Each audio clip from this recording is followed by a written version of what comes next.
আচ্ছা, অষ্টম শ্রেণীতে আজকে আমরা 3 ক্রমের ম্যাজিক বর্গের সংখ্যার একটা নিয়ম দেখা দিতেছি। তোমরা আশা করি এটা বুঝবা। অনেক একটা সহজ একটা টেকনিক। এই টেকনিকের মাধ্যমে আমরা 3 ক্রমের ম্যাজিক বর্গের সংখ্যাটা কিভাবে করবো। তো 3 ক্রমের ম্যাজিক বর্গের সংখ্যা মানে 3 3 9টা করব।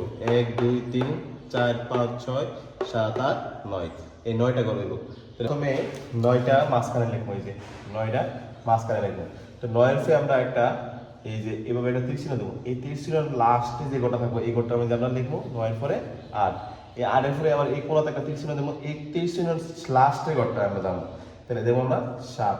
7 এর পরে এইদিকে একটা তীর চিহ্ন দেবো, এদিকে ঘর খালি নাই, তাহলে যেহেতু ঘর খালি নাই নিচে করে দেবো আমরা, তাহলে দেখবো আমরা 6। 6 এর পরে আমরা দেবো কত 5।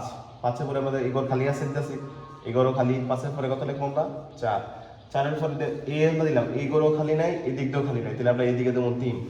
3 দিয়ে এই কোণার কর্নারে দেবো তীর চিহ্নটি, তাহলে কর্নারে দিলে এই তীর চিহ্নের মাথার বরাবর যে ঘরটা আইবো এই ঘরটা হচ্ছে 2। 2 এর পরে এই যে এই ঘরটার মাথার পরে লাস্টে ঘরটা দেবো আমরা সবসময়, তাহলে 1। তাহলে আমরা যদি দেয়াল যোগ করে দেয়, এদিক দিয়েও যোগ করলে ফোন রইব, এমনি যোগ করলে ফোন রইব, কোনাগুনি যোগ করলে ফোন রইব।